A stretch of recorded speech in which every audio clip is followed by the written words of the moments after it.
Hello, guys. Welcome to Sport Muftivation podcast. Now, we are here with the new persons of the podcast, Omkar Singh. Welcome. Thank you very much, Mufidi. Thank you very much for coming here. Mhm. Yeah. So he is my best friend here. So as you know, Omkar Singh is the Nepali Saram, as a Nepal person, and then he used to about fencing, and then we can talk a lot of fencing things and other things around sport with Omkar Singh. But before that, I want to ask you, how are you today?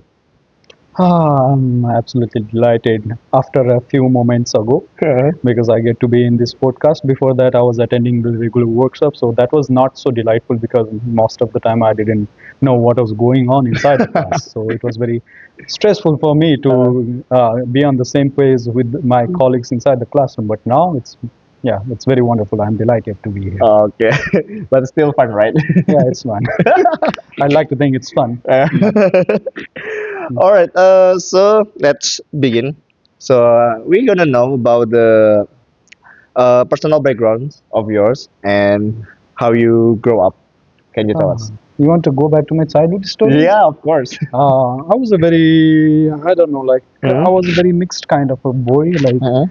there were moments like I was very disciplined and very good boy, and there were moments like I did little naughty boys stuffs as well Okay. growing up. But I'm quite glad that those experiences shaped me who I am today, and I'm very happy what what it made me today. Like I have experience of all those stuffs. Like Okay. so, I'm good. Yeah, I was good. Now I'm good, and I hope I'll be better in my future. Okay. So how is your educational background? So for education, I did my undergrads on business administration. Mhm. So basically, I have a business background. I specialized in marketing, Mhm. and then after that, I was planning to do the business administration, masters in business administration as well, and I joined the course as well, and I did it. I couldn't complete it. Mhm. I couldn't carry on because of my own personal issues, and Okay. I couldn't balance the work and academics at the same time. So I had to Mhm. drop out from my Masters of Business Administration program, and then later I applied for DTM. So here I am now, hoping to Okay. become a sports manager uh, in future. uh, Interesting. Mm. And then talking about sport, you are like the business administration, Mm. in your bachelor degree, Yeah, but not sport, right? So yeah. how can you join in the sport world? So basically, I wanted to do my bachelor's in sports management as well. But at the time, Nepal didn't have any universities, any colleges that has like this particular program in bachelor's. We do had the sports science and sports management in masters. But Okay. at the time when I graduated from my high school, when I was planning to go to university, we didn't have any program related to sports management or sports science in bachelor level. So my dad suggested me just go for business administration because Mhm. it will open door of lots of opportunities for you, and basically it's also a management. So if you are equipped with that knowledge, then you can use it in the sports industry as well. That's what my dad said, and I said okay. So I joined the business administration, and I graduated from with a business administration Okay. background, and here I am. But after working in the corporate world, I felt like the corporate environment is not what I am suitable for, Mhm. and the love for my sport is what pulled me back to the sports environment. And then um, throughout my sports career, I saw lots of Mhm. problems related Mhm. to the management part. Mhm. And yeah, like my business administration background, my business management background helped me to understand those problems, Yeah. but I still was unequipped for Uh, the in-depth problem analysis yeah. for the sports related field, sports specific field.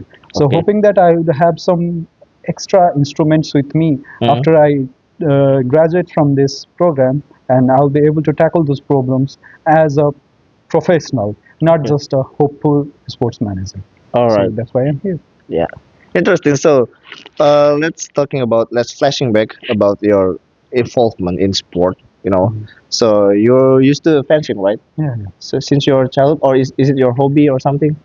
Me joining fencing, it's a quite funny story, by the way. Mm. So after in my ninth grade, I changed my school. So I joined a new school, and then during that time, when our homeroom teacher, he came to the Yeah. class and he said that he announced that like there is a new sport Mm. called fencing, and Mm. basically in that sport you swords, you use weapon to combat against each other, and you score the point. That's how the sport is. Yeah. So anyone who is interested can give their names to me, and then Mm. I will forward it to the fencing coach at the time. That's Okay. what he said.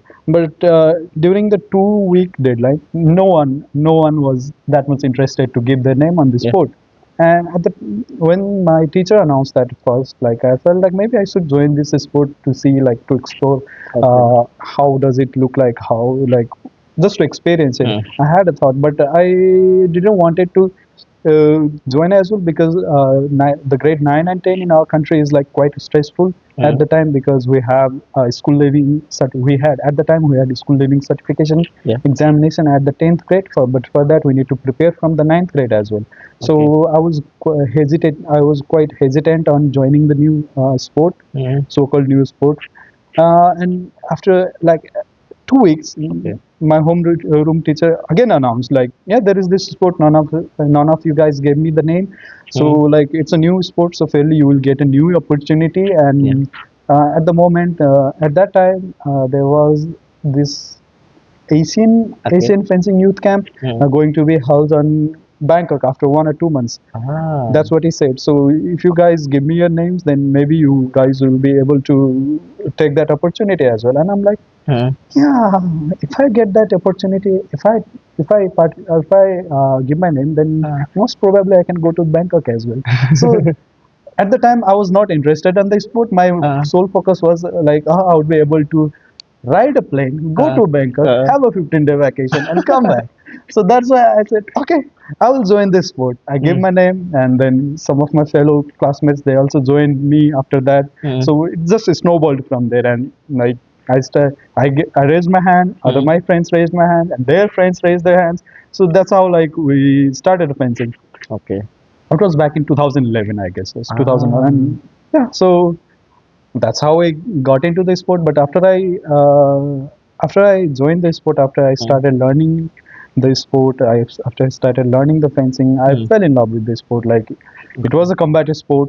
I was very much interested in combative sport, Mm. but it didn't have any kind of like strike related injuries like in Mm. boxing or kickboxing, Muay Thai, something like that. We Yeah. didn't have that. We didn't have to deal with that Mm.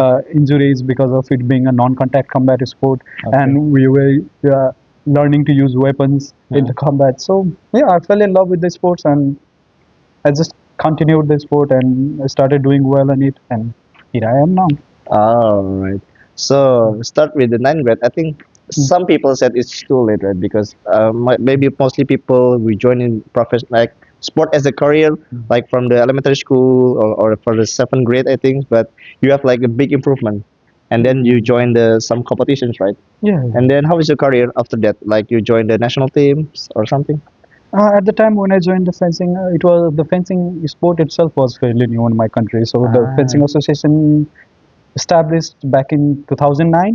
So okay. I joined fencing in 2011. So at Uh, the time we didn't have the official national team. It was not designated at um, the time because they were still trying to promote the sport. So yeah, I was the very first mm, junior mm, fencer to join there mm. officially. Okay. Join that sport. Before me, also there were some junior fencers, but they were like not consistent with the training. But Yeah. I was very consistent with the training, Mm, and that's why it helped me quite a lot to improve my skills, improve my mm, fencing related skills. So like that, and in result help improve my performance in the mm, fencing. mm, So even though like it becoming being fencing itself being a new sport, and mm, me being consistent on the training, it mm. helped me quite a lot to improve my performance, and I could join the national team later when it was like officialized. Okay. And yeah, that's how it is. Like you train good, Mm, you be consistent, you work with integrity, and then mm. it doesn't matter how early you are into sport, how later you join the sport. Mm-mm. you will be able to do good. Even though I was not able to do good in the international competition at Mm-mm. the time. Not even now. Mm-mm. Like now, I'm not actively participating, but until 2019, I was an active athlete, and my international result was not that wonderful. Mm-mm. But in national level, I was doing really good. Okay. So I start from the curiosity about the sport of fencing because like the majority of sport people choose like maybe football or soccer or basketball or something and then you choose fencing. So what's the main motivation that you got from the fencing? Um, Talking about motivation that I got from fencing, Uh, I won't say motivation that I got from fencing, but fencing instilled some values inside me, like my okay. work ethics. Mm-hmm. Like if you are interested in something, if you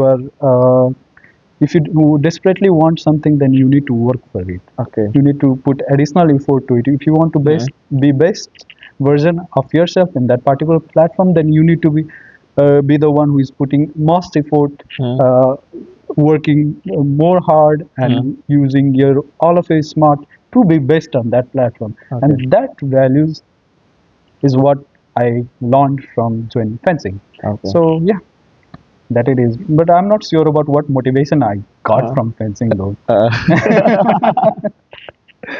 I see, I see. And then about the achievement, can you share with us your achievement in fencing? Well, my greatest achievement in fencing is back in 2012. Uh-huh. I got bronze medal in South Asian Fencing Championship. Wow. So yeah, that is my greatest achievement. And beside that, like I have participated in Asian Games 2014-17 Asian Games, Mm-hmm. which was held in Korea as well. Mm-hmm. I did participate in Junior World Championship in Moscow, and Mm-hmm. after that, I was participating other championship. Universiad, Summer Universiad in Napoli back in 2019. Mm-hmm. Uh, so yeah, in terms of result, like 2012 was the best year because I got bronze medal there. But after that, like I don't have any international medals Mm-hmm. there in fencing. But in national competitions, yeah, I do have like 5 or 6 gold medals Uh-huh. in national competitions as well. Wow, you travel abroad with the fencing, Mm. and then yeah, maybe it's very challenging as a new sport in your country, and then Yeah. you're still competing. So do you have like any formula? First thing, fencing being a fairly new sport in my country, the first challenge, not for me, but for the association, was to regularly hold the competition. Ah, Because okay. since it's Mm-hmm. a new sport, Mm-hmm. it's fairly unpopular. Mm-hmm. That means it will not be getting government Yeah. funding support. It was struggling to get a sponsorship, Yeah. so that's why it was like struggling to hold the competition regularly Mm-hmm. until 2016. Yeah. And then since 2016, like we have been very lucky that we have been getting more exposure, Yeah. media exposure. So that's the reason we are getting more sponsorship and more government support as well Yeah. to hold the regular competitions. Okay. And after that, like since the competitions are being more regular Mm-hmm. these days, like I get to participate there. Mm-hmm. But it's still the intensity of competition is not that much high. Yeah. So that's why it was not that much stressful for me to participate Mm-hmm. there as an athlete. But Mm-hmm. the challenge was, as an a former athlete, the challenge for me was to maintain the level I Yeah. had. Yeah. Yeah. Because even though I was competing, I was Mm-hmm. representing my province, I was representing my country. Mm-hmm. I had other things that I need to focus on as well because being an athlete doesn't pay your bills. Yeah. Yeah. Yeah. So like I need to study, I need to work, I need to fence. Wow. So like juggling these three all at once was a little bit of challenge, I would say. But Yeah. going and competing itself in the competition was not that much of a challenge for me. It was like you take a leave after a stressful weekend. The competition was like that for me. Like Mm-hmm. like just going there, the platform, going to the platform, and Mm-hmm. assessing my own level. It Mm-hmm. was the competition was that for me, and it was very fun thing to do for me because I would know like whether I was doing good, Yeah. I was not up to that, I was going downward, or I was moving upward, or I was staying at the same level. So it was like assessing platform modeling. Yeah. It's a good effort. I think you can balancing, between the yeah you work, you study, and then to the fencing, of course. So it's quite challenging, and then you can manage it properly. It's not that easy because I think some people, outside maybe they have any privilege. They just training maybe, so they don't need to think about the how to work, in any areas or any other responsibilities, right? But you can manage it. So it was wonderful, I think. Yeah, for me, not just that. Like I had a very supportive parents, and I had very supportive coaches, and the Mm. association members. They were also very supportive. Like Mm. they were very open to our my problems, and they were like really helpful with that. Like they were very helpful with the arranging the schedules for me Yeah. for the competitions. Mm. They even helped me once. Like I had a work meeting, Mm. so I couldn't. The competition was next day, Yeah. but I had a work engagement, work meeting. So, but it was in the next city, so we were supposed to go there today and compete tomorrow. Yeah. But because of the work meeting, I couldn't go with the team, Okay. and like I had to take a flight, but the flight got Mm. delayed as well Mm. tomorrow. When in the morning, early morning, the flight got delayed as well. So I just contacted the organizing committee, like I'm not like my flight got delayed, so I won't be able to be on that time. So Mm. the competition organizer, like they were very kind to me, so uh, they just postponed my event for Yeah. another 3 4 hours so Yeah. that I could get there and compete. Uh, So like I was very lucky with a good bunch of people. They were very supportive to me. They helped me quite a lot. mm. So yeah, it's not just me. It's because of the team, the coach, the family, the federation. All they were very kind to Mm. me. So yeah, that helped me quite a lot. So in that sense, like yeah, maybe I got silver. I got fencing sword with me in the silver platter. Uh, well, maybe some people here didn't know about the fencing. Mm. So can you tell us about, maybe you get some injury from fencing, because we didn't know, because fencing, you use the Mm. like the proper equipment or Mm. something, and then there's any injury that you got from the fencing? Yeah, compared to other combat sport, non-contact, even the non-contact combat sport, Yeah. fencing is fairly safe sport. Like you Uh, don't get injured yeah. that much compared to other non, even non-contact combat sport. But there are some injuries, like that happen, that might happen because of your own carelessness. Like you are not Ah. following the safety procedures. You are Mm. not wearing, for example. Or like we are using weapon to compete and you Okay. are not while practicing you are not using the mask Yeah. while you are doing one-on-one practice with your teammate or your coach. You are wearing the mask, obviously there is Mm. chances that the weapon might go inside your eyes and blind you. But if you are properly following the Uh, procedure, you are wearing the mask while you are using the weapon, mm. you are wearing the proper dress, your proper fencing uniform, Mm. then that will help that will certainly help to mitigate the amount of those kind of injuries. Yeah. And there are other physical injuries as well, like Uh, caused by unscientific way of training. okay. uh, I was the one who experienced it. I have like I have CTS because of Oh. the heavy Uh, uses of the weapon in my while practicing. And then mm. I have had some ankle injuries as well, and I Mm. had some knee injuries before. Wow. So yeah, like, but like you don't pay heed to it that much. Like injuries is not good thing, but Uh, as an athlete, injuries become part of your life. yeah.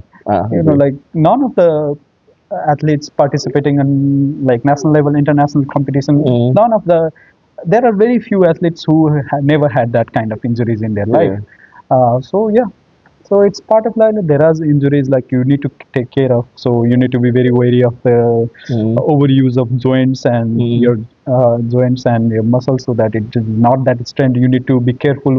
You need to balance out the rest time, your Okay. recovery time, and the training time. Mm. So most of my injuries was because I was like training too much Mm. without resting, Yeah. without focusing on recovering, and I was not paying heed to the doctor's suggestions as well. So it was my own fault that uh, I couldn't.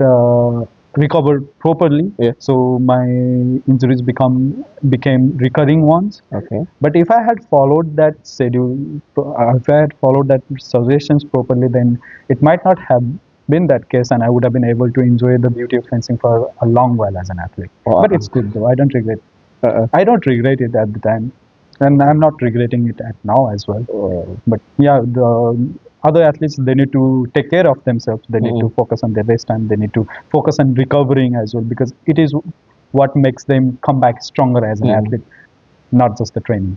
Wow, interesting. Such a lesson story from Nepal, from Omkar in fencing, because yeah, injuries like daily consumption for us as the athlete, is the risk that we have to accept that, because something happened unpredictable. Yeah. So yeah, this is sport. Mm. So next questions, and then when you retired as athlete and why? So my last competition, my last international participation was back in 2019, Mm, South Asian Games back in December. okay. So at the time in pre-quarter final, I injured my neck because I Oh. collided with my opponent. I fell down head first. So I injured my neck. So in Okay. my individual competition, so I couldn't participate in my team event as Um, well. So because of that injury, I couldn't participate on my team mm, competition after 2 days. So mm, and that was my last final international competition. mm, But even after that, we had COVID, so mm-hmm. lockdown. So for a whole year, Yeah, none of the competitions were there. yeah. And after that, again, competition became regular. So at the time, I was just participating in the national competitions. Mm, So my last national competition as an athlete was back in 2022. It was national games. okay. So it's like Southeast, it's like Olympic games, Mm, like with all the bunch of different Olympic sport at once. So uh, yeah, so yeah, like I'm very glad that I got to end my athlete career with a gold medal mm, back in 2022. Yeah, that was my very last competition, mm. and after that I started coaching and left my athlete career there. Okay. So you're as a coach in national team, right? Uh, my I will, so currently, before I joined Mm, this DTM program, I was coaching the national team as an assistant coach. mm. Especially, my specialization is epee. Okay. But before that as well, I was coaching. Even though like I was an athlete as well, I was coaching my own local teams as well. So I was Ah. uh, like I started coaching since 2015 as Mm, well. So it went hand in hand. Like I was coaching as well, I was competing as well. But mm. from 2022, like I was not an active athlete anymore. So I was just coaching. I was fully focused on coaching only. Okay. So what's the main challenge as a coach? So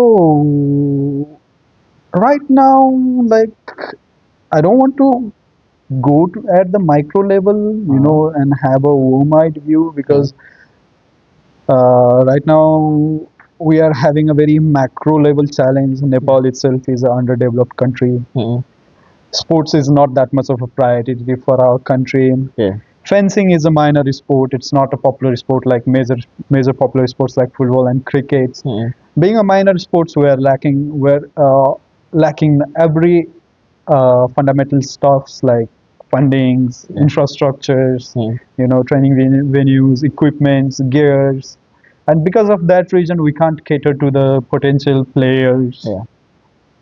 And that's having like, since we don't have that potential, that much pool of the potential players, Mm, we don't have the uh, good prospect, mm. good prospective high level athletes. Okay.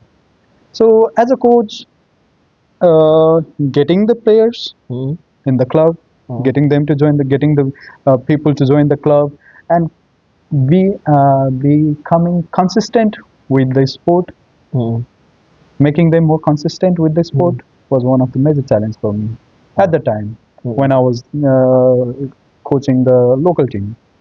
And after I started coaching the national team, well, the problems remain the same. mm.